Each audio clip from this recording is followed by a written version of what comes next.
Ciao e benvenuti in vetrina italiana il canale 2 per raccontiamo storie curiosità e retroscena assai personaggi per discussie affascinanti della cultura e dello spettacolo italiano.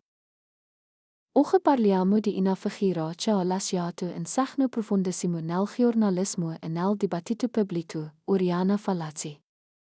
Una donna che ha vissuto la gira da vicino, che ha interrogato i leader più potenti del pianeta e che, nel corso della sua vita, diventata una delle voci più forti e divisive del panorama italiano. Ma chi era davvero Oriana Fallaci? Una semplice giornalista? Una scrittrice coraggiosa? Oppure una pensatrice politica che ha cambiato il modo di interpretare il mondo? Per capirlo dobbiamo ripercorrere la sua storia. La figura di Oriana Fallaci continua ancora oggi a essere citata nel dibattito politico italiano. Negli ultimi anni diversi leader e movimenti l'hanno indicata come punto di riferimento, soprattutto per le sue posizioni sul patriottismo, sull'immigrazione e sul rapporto tra Occidente e mondo islamico. Eppure la realtà molto più complessa. Se si osserva l'intera produzione della Fallaci, si scopre che gran parte delle sue opere non affronta affatto questi temi. Le critiche pedire all'Islam compaiono infatti soprattutto nei libri scritti dopo gli attentati dell'11 settembre di Milano negli ultimi anni della sua vita. Prima di quel momento, la sua carriera era stata soprattutto quella di una straordinaria reporter internazionale. Nata a Firenze nel 1929, crebbe in una famiglia antifascista. Durante la seconda guerra mondiale, ancora giovanissima, partecipò alla resistenza come staffetta partigiana, trasportando messaggi e armi per i combattenti. Dopo la guerra iniziò gli studi universitari, ma presto che la sua vera vocazione era il giornalismo. Negli anni 90 entrò nella redazione del settimanale L'Europa, iniziando una carriera che la portò presto all'estero. Visit gli Stati Uniti, frequent l'ambiente di Hollywood e scrisse il suo primo libro dedicato al mondo dello spettacolo. Ma il glamour non era ciò che davvero la interessava. Il suo sguardo era attirato dai conflitti, dalle tensioni politiche e dalle contraddizioni della società. Nel 1961 realizza un'inchiesta in Medio Oriente sulla condizione femminile da sei nasce il libro Il sesso inutile, un'opera che denunciava le difficoltà vissute dalle donne in molte parti del mondo. Pochi anni dopo arriva la svolta decisiva. Nel 1967 parte per il Vietnam come corrispondente di guerra. L'esperienza al fronte segna profondamente la sua carriera e la sua visione della vita.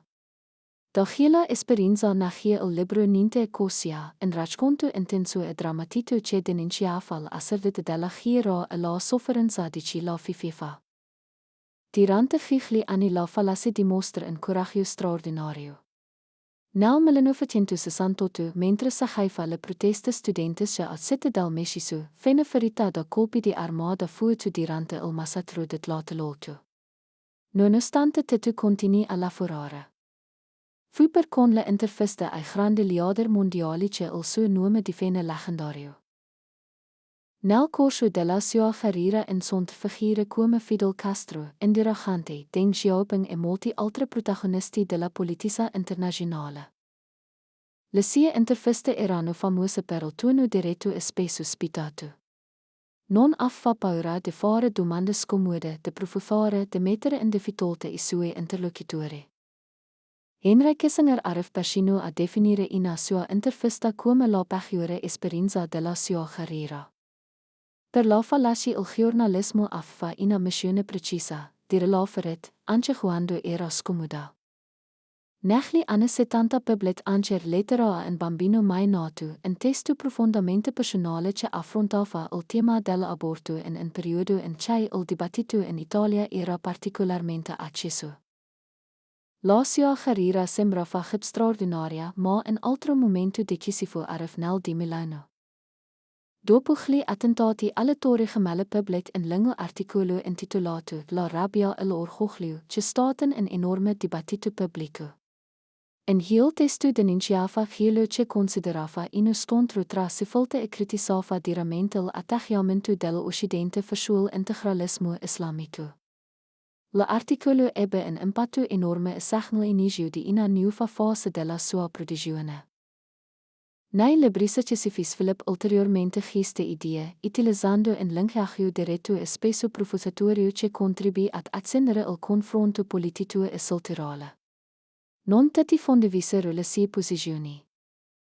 Alcuni intellettuali criticarono la sua visione, accusandola di semplificare un fenomeno complesso e di alimentare contrapposizioni tra culture. Allo stesso tempo molti lettori continuarono ad ammirarla per il coraggio con cui difendeva le proprie idee. E proprio questa doppia anima che rende la figura di Oriana Fallaci così difficile da classificare. Da una parte la reporter straordinaria che ha raccontato guerre e rivoluzioni, dall'altra la scrittrice polemica e provocatoria che non ha mai avuto paura di dire ciò che pensava. Una cosa per certa, ridire Oriana Fallaci a una semplice etichetta politica significa non comprendere davvero la complessità della sua storia. Stata una donna che ha attraversato alcuni dei momenti più drammatici del Novecento e che ha sempre scelto di raccontarle senza filtri. E forse proprio per questo che, ancora oggi, il suo nome continua a far discutere. E poi cosa ne pensate della figura di Oriana Fallaci? Stata soprattutto una grande giornalista o una pensatrice politica che ha diviso l'opinione pubblica. Scrivetelo nei commenti, siamo curiosi di conoscere la vostra opinione.